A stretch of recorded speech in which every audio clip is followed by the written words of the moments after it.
일에 쫓겨서 정말 어디론가 훌쩍 떠나고 싶은 심정을 안 가진 사람이 없죠. 다 갔죠. 제가 이 설교를 준비하면서 지난 36년, 39년 동안 내가 쉼다운 쉼을 가져본 게 며칠일까, 그런 생각도 해봤습니다. 특별히 한국인은 세계에서 제일 일을 많이 하는 그런 민족이며, 한국인은 주당 몇 시간 일해요?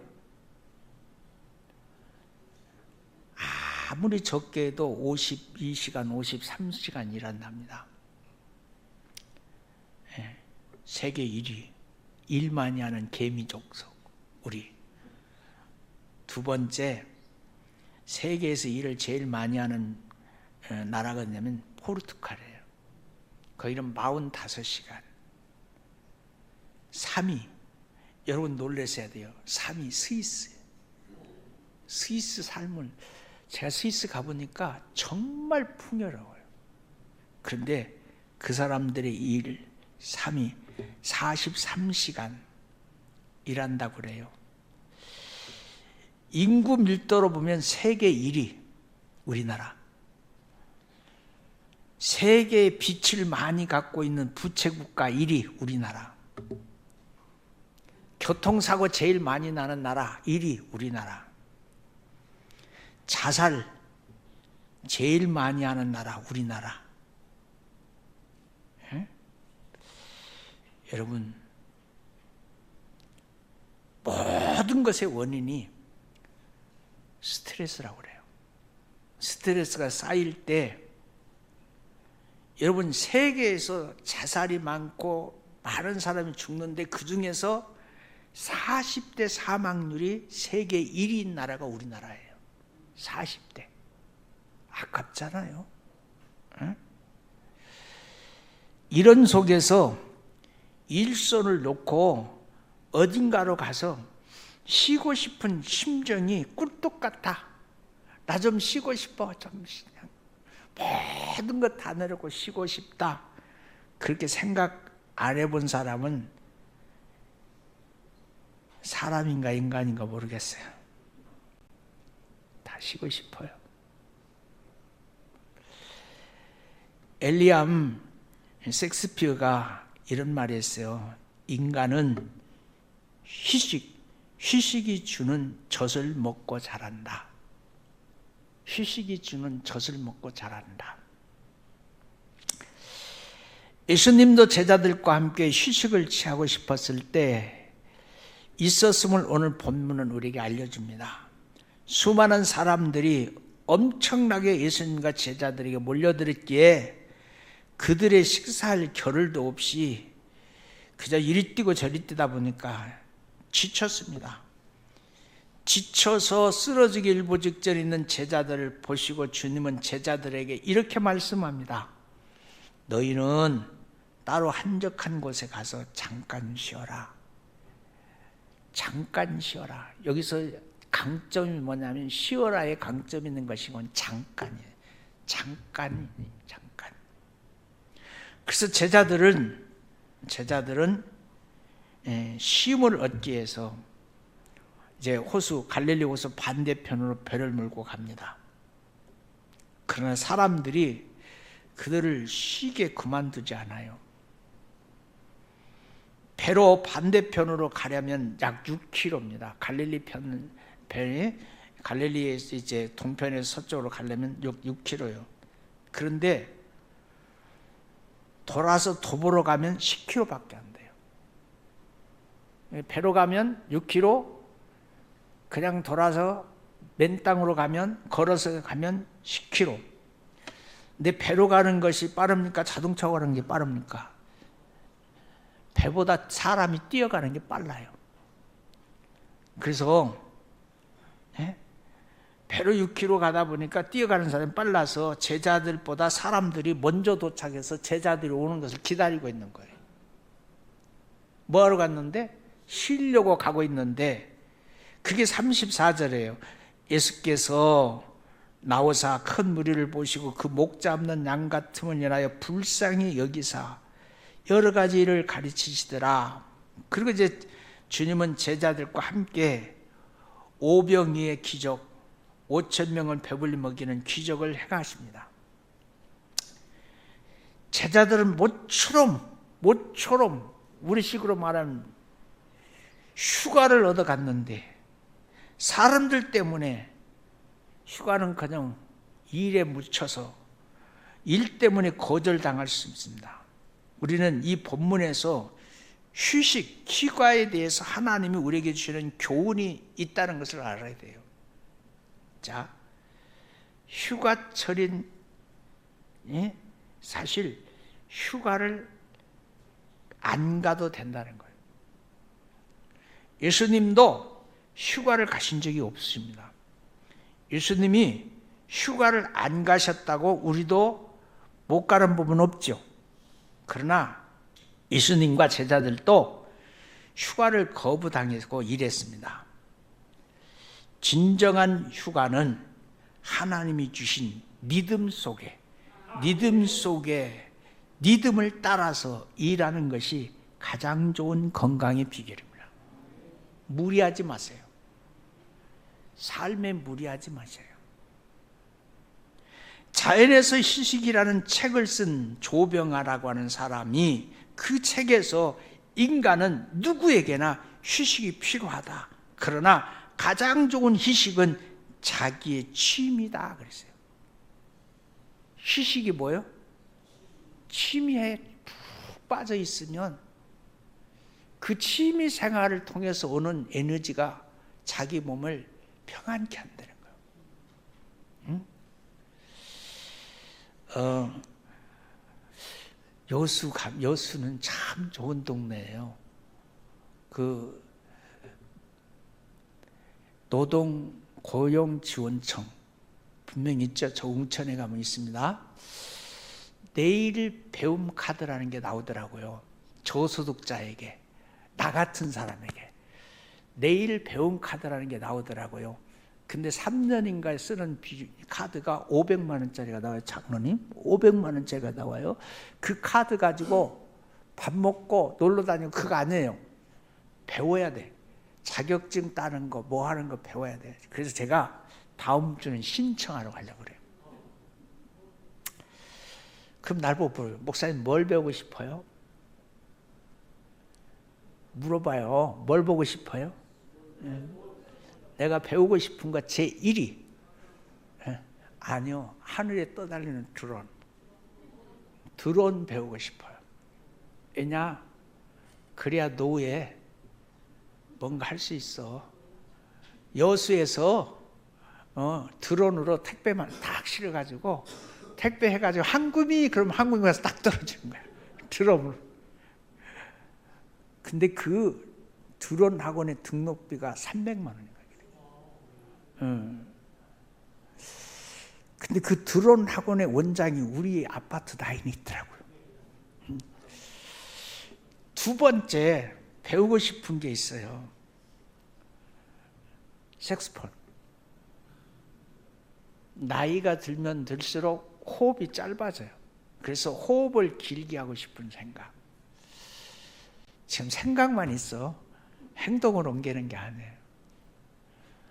우리 그 김정만 장로님이 저한테 그 삼성에서 1년 헬스장 다니는 1년 다니는 헬스장 다니는 그런 뭔가를 그 회사를 통해서 주어가지고 1년 동안 한 달에 10번씩 헬스장 다니는 그 특권을 얻었습니다. 근데 다 가는 게 아니라 웅천에 있는 모 헬스장이에요. 근데 그 얻어놓고 지금까지 한 번도 안 갔어. 일명 이렇게 말해요. 찬바람 나면 가야지.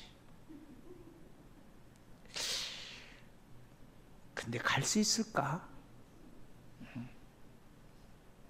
여러분, 누군가에게 휴식이 필요합니다. 그런데 그 휴식에서 가장 좋은 휴식은 뭐라고요? 취미생활이요. 누가 그랬어요?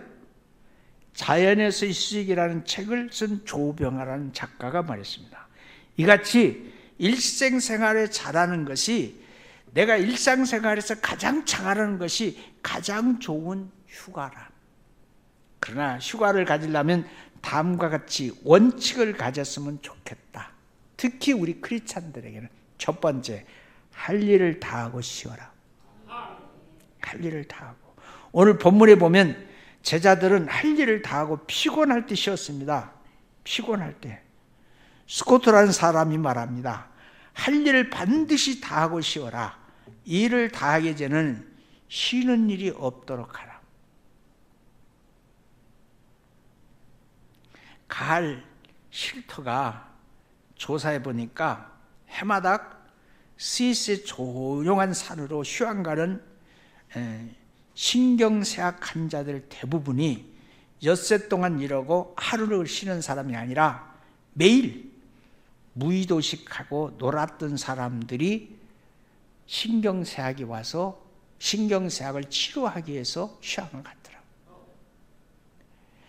일을 다 맞춰놓고 쉬는 것은 무엇과 같으냐면 배고픈 후에 음식을 먹는 것과 같은, 뭘 같으냐? 상쾌함을 준다. 상쾌함. 우리는 창세기 24장에 아브라함의 충성된 종 이야기를 교훈 삼아야 됩니다. 그는 아브라함의 아들 이삭의 아내감을 구하러 가나안을 떠나 메소포타미아로 갑니다. 그리고 아내감이 될 만한 집안을 만나서 들어갑니다. 먼 여정에 피곤할 뻔다는데 대단히 배도 고플 뻔했는데 그 가정에 들어가자마자 먹을 것과 물을 주었습니다. 누가? 그 가정의 주인이. 그러나 이 종은 말합니다. 창세기 24장 33절에서 내가 내 일을 진술하기 전에는 먹지 아니하리라. 내가 여기 온 목적을 다 말하기 전에는 먹지 아니하리라. 그리고 용건을 말하고 아내감의 학답을 받고 그 다음에 먹습니다. 일하고 쉰 겁니다. 그런 얘기 하나님의 축복이 임합니다. 하나님 축복이 임해요. 여러분, 내가 할 일을 해놓고 쉬는 게 두 가지가 주어집니다. 첫 번째, 마음이 편해요. 할 일을 다 해놓고 쉬면 뭐가?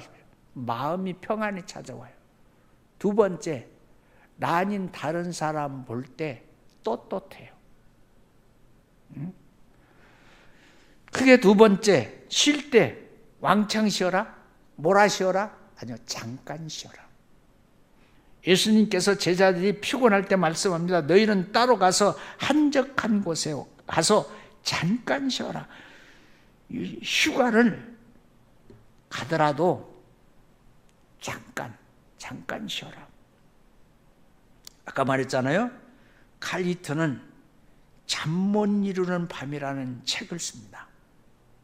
잠 못 이루는 밤이라는 책에서 그가 이렇게 말하고 있습니다. 깨 많이라고 잠 못 이루고, 커피 많이 마셔서 잠 못 이루고 그런 게 아니라, 힐터가 쓴 책에서 잠 못 이루는 밤이라는 책에서 이렇게 말합니다. 지나치게 많은 휴식은 지나치게 적은 휴식과 같이 피로하게 한다. 저 이 말에 공감해요. 이 말에 동의해요. 쉬어도 잠깐 쉬며 일하는 사람이 하나님 쓰십니다. 제자들도 예수님께서 잠깐 쉬라고 하실 때 배를 타고 갈릴리 호수를 건너갑니다. 결국은 배를 타고 있는 동안 쉰 거예요. 배를 타고 있는 동안. 그런데 배를 타고 갈릴리 호수를 건너가려면 노를 져야 되잖아요. 그런데 배를 타고 쉼의 장소로 가는, 그 쉼의 장소로 가면서 노를 젓는 것은 제자들에게는 일이 아니고 기쁨인 거예요. 아, 거기 가면 쉴 거야. 기쁨. 제가 이 설교를 하게 된 이유가 있어요.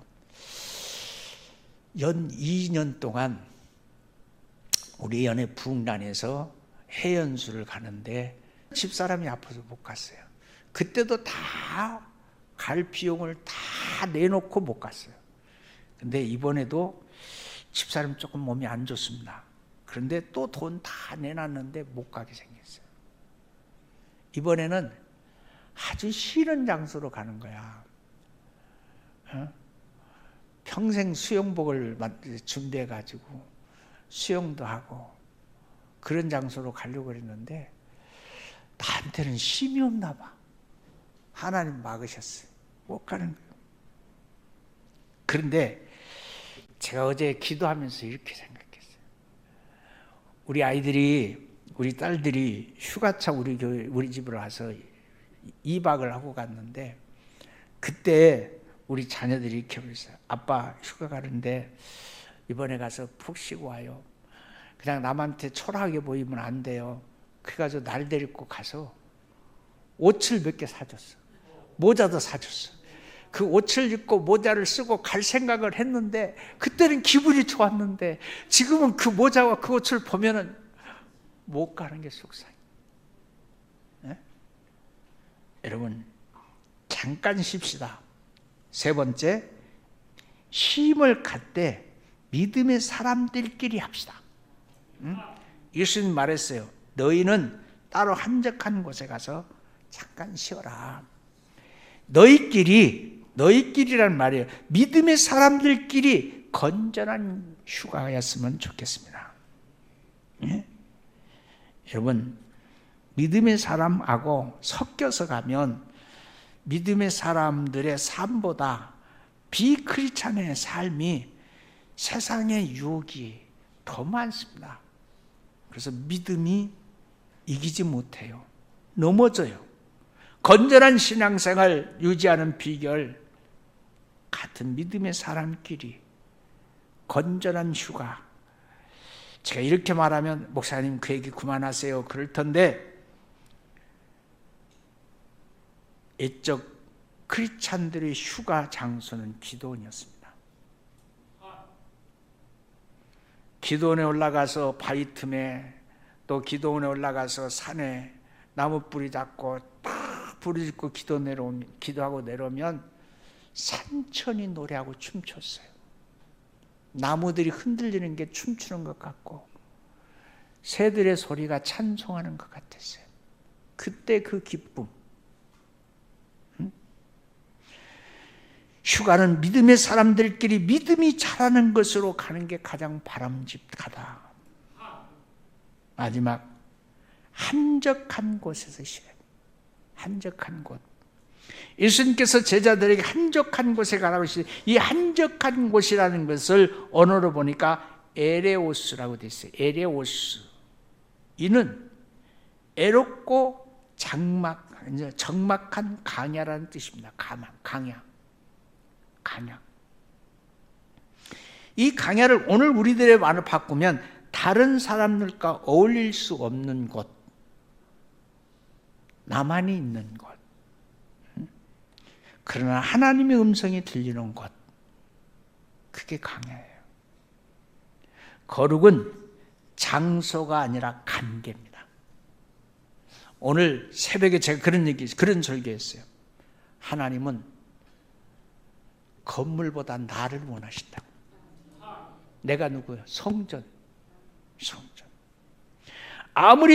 아무도 없는 산속에서 하나님의 음성을 들을 수만 있다면 그것이 최고의 휴가일 겁니다. 그리고 휴가를 재창조의 기회로 삼아라. 예수님은 한적한 곳에 가서 쉬라는 말이 언어로 이리바우테라고 했어요. 그 말은 충분히 휴식을 취한다. 새로운 언기를 회복한다. 그런 뜻입니다. 여러분, 휴가 끝나고 돌아와서 직장에서 이부동성으로 하는 말이 이렇게 말해요. 아이고, 진짜 피곤하다. 아니, 휴가 갔다 왔는데 왜 피곤해? 예? 월요병이라고 있잖아요. 월요일 날 일손이 안 잡혀. 근데 금요일 날은 불금요일이래. 불금요일. 빨리 끝내고 밤에 불같이 즐기자. 불밤. 그렇대 세상 사람들이. 우리는 재창조를 위한 재창조. 거창교회 시무하다가 일제 때 옥고를 치르다가 순교한 주남선이라는 목사님이 임종하기 전에 그 제자들에게 마지막 유언의 말씀을 하고 운명하셨습니다. 그 마지막 주신 말씀이 뭐냐면, 나는 일하는 것도 싫은 것인 줄 몰랐다. 나는 일하는 것도 싫은 것인 줄 몰랐다. 내가 하고 싶은 일을 하면 즐겁습니다.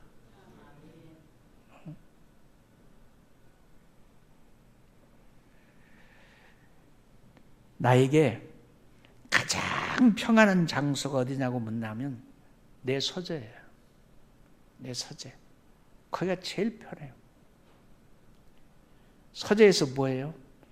그냥 책도 보다가 또 인터넷 검색도 하다가 피곤하면 뒤에 쉴 수 있는 공간이 있잖아요. 쉴 수도 있고 아무것 세상 소리 안 들리고 그보다 더 좋은 장소가 어디 있어요? 여러분, 레위기 23장에 보면 하나님께서 땅도 쉬게 하셨습니다. 그래서 6년 동안 경작하고 7년째 되는 해를 자연 그대로 쉬게 하셨습니다. 하나님도 6일 일하고 7일째 되는 날 쉬셨습니다. 하나님도 잠깐 휴식을 취했습니다. 그렇습니다. 믿음의 사람들은 예수님의 말씀이 삶의 기준이 돼야 돼요. 예수님 말씀하셨습니다. 너희는 따로 한적한 곳에 와서 잠깐 쉬어라.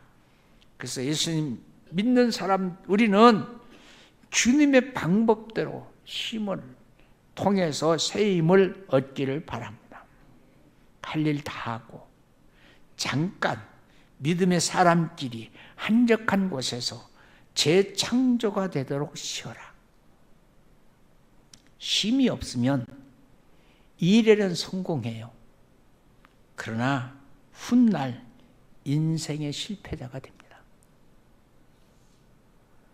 이 말을 누가 꼭 들었으면 좋겠어요. 여기 꼭 들어야 될 사람이 있어요. 믿음. 우리 귀한 성도들은 예수님 말씀대로 어디로 가야 돼? 한적한 곳으로 갑시다. 그 한적한 곳이 성전일 수도 있어요. 그 한적한 곳이 무릎 꿇는 시간일 수도 있어요. 그 한적한 곳이 성경 읽는 시간일 수도 있어요. 여러분, 우리들의 한적한 곳은 주님과의 교제가 있는 곳. 그것이 가장 한적한 곳이에요. 그리고 주님이 나에게 말씀하시는 그 소리가 나에게는 가장 귀한 말씀이에요. 한적한 곳에서 주님의 말씀을 듣는 그런 맞이 8월 2주간이 될 수 있기를 주의 이름으로 축원합니다.